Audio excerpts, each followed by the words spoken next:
right, George Baptiste getting ready to fire up that six-pack Roadrunner. Switch on in the back, George. I'll get it. No. No? Open the trunk and put the battery cable.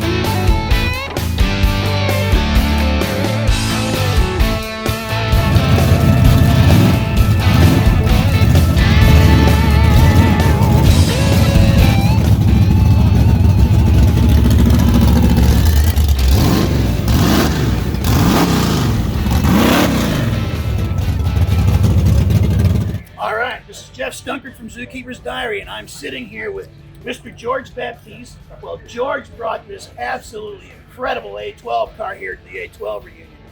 Now, this was a car that George actually bought brand new. So tell me a little bit about how you came about buying this car. Well, I was in a service with a fella. Lived in Chicago. He worked for Chrysler. We went back to Chrysler after the war, and he called me one day. We were at the cars. We were calling back and forth. And he told me, gave me a number. He says, give this number to this dealer. This car, for this car. Right. This car is coming out. So I told my dealer, I went over there. His name was Norman, tall guy, you know. He said, George, he looked through his inventory. He didn't have a number. I said, call it in. 2 days later, he called me.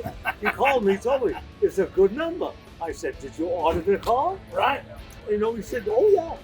So was this car, when you put that order in, was it for the car as it is? Did you option it in any way? Or No, I told him just what I wanted. Okay. I wanted a Roadrunner, bucket seats, black on black, tinted glass. Right. 4-speed, 6-pack. Okay.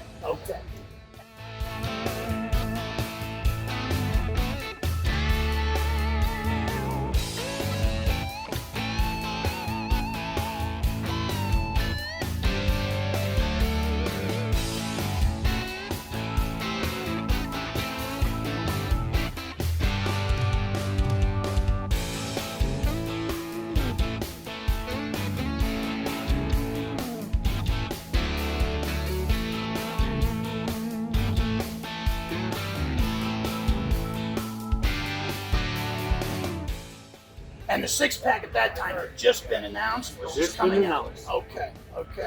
So, you ended up with the car. Now, were you already racing at Chrysler at that time? Well, yeah. Well, I can say yes and no because I had a '64 Plymouth. Okay. The 383 was my daily driver. Okay. I did pretty good on the street with it. Okay. I admit it. I had it at the track. You know, it went pretty nice. But, you know, I got off the street because I had a serious job in the city. And I didn't want to get involved in anything like that. So I didn't do anything more with it. Right. Well, you ended up with this. Now, when this car was delivered, had you intended to race it right away as a track car? Yes. Okay. So you were now going to, at that point, New York National Speedway out in Long Island was where you go. Was there any place else locally you'd go to? Yeah. West Hampton. Right. And National Speedway. Okay. Very good. So, but the thing was, you paid a certain price for this car and you needed to get the money back. So tell us what happened there. Well, I paid $3,200 for the car. Drove it home. Parked it. Saturday night, my wife and I, we decided to go street racing in Brooklyn, where all the guys show up for money. For money. No, actually, you know, from Kennedy Airport to downtown Brooklyn, where they race on First Avenue, 7 miles.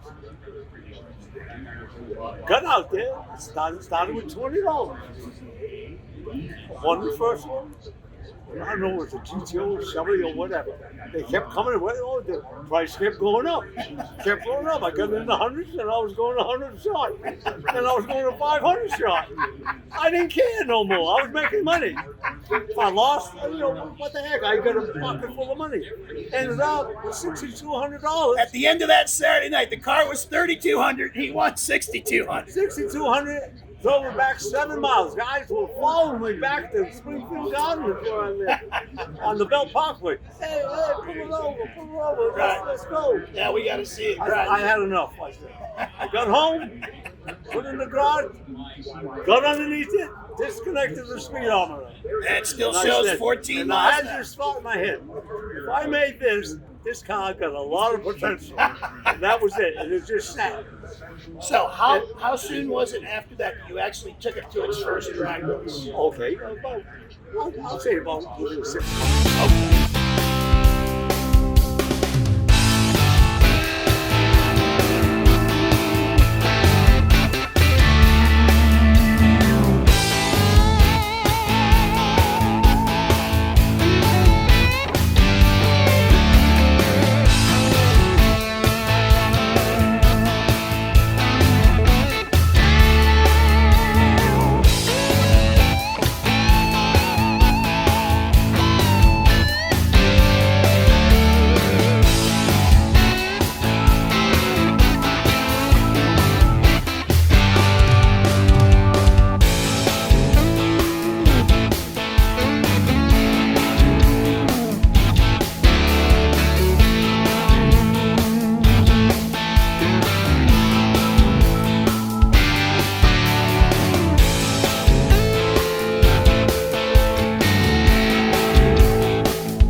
So much, you know what I mean? So I didn't have the time. Okay. But I had a trailer that I made myself, and I would put on the trailer. Okay. I would go a single axle tilt trailer. Okay. And I used to take it to the tracks, different tracks. Yeah, in West Hampton, National Speedway, Englishtown. Okay. And Atco. Okay. Island Dragway. But at that point, you were towing it now all the time. You weren't Right. driving. Now, had you made any changes when you first took it to the racetrack? Well, I did a few changes in the carburetors that I wanted to do. And then I changed a few things around in the rear. Okay. Had you put a tighter gear in it yet? I put a tighter gear in it. Okay. And that's at 488 488 ring. with a spool. So you weren't. There was no reason to drive it on the street. Right. Right. Okay. And I was using a Goodyear 9-inch slicks on at the time. Right. Factory stock / super stock type legal tire. Right. So now you told me the class you were running. Well, the option. The option. Okay. The option. At the time when I went to that the first meet, I didn't have nothing done with nothing. I just went there, stopped like I bought it. Right. Didn't even touch it.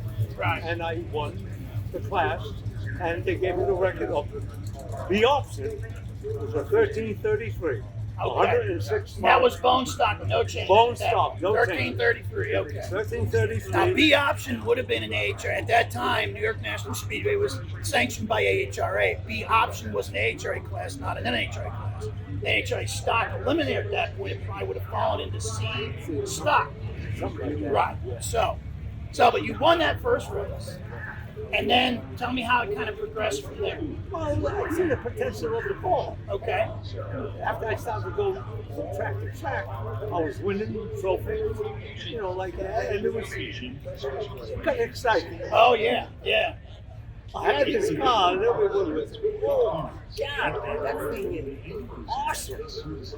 So I started to improve it more and more over the years. Right. 93, I popped it. Well, it was popped. 93, we stopped. Okay. My nephew was driving it at the time for me. you know, I was working so much, and we went to different places. We went up to Ohio one time. Okay. They had a big league up there. Okay. We broke third gear. Okay. Okay. It was one of those things. Yeah. Things happen. So you parked the car in 93. Now at that point, how fast was it running? About 1080. Okay. Now you had put a roll cage in it by then when you had gotten below the 11 Oh yeah. seconds. So Oh yeah. They made how me put it. quickly did that happen in the early 70s, late 70s, early 80s? Do you remember? I think it was in the early part of the graduation, about the 70s. Okay. I went to, it was Epping, New Hampshire. Okay. He says, the car's too quick. Okay. You gotta put a roll bar in. Okay. So I designed a roll bar. And that's what it is. Okay. You welded it in yourself? Yeah. Okay. It's still in there. There you go. Cool. Well, George, I just want to say thanks for bringing this thing out. It's been George has run the car back and forth to the show field, and it's been great seeing him drive it, and it's wonderful to have it here. So thank you so much for having me. Thanks for coming. All right. Well, George I Baptiste. really appreciate it. Amen. And this is been such a great time to just hang out. So this is Jeff Stunkard for Zookeeper's Diary. We'll be back.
You're a professional.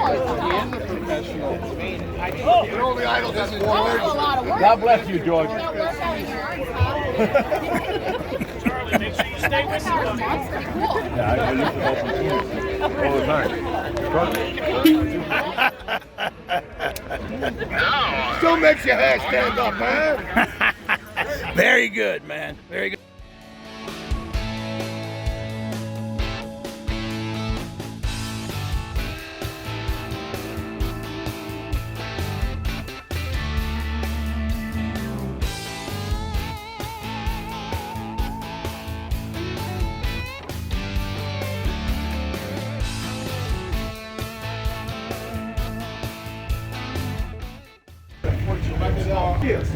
All right, we are here in the A12 tent looking at George Baptiste 14-mile A12 road run.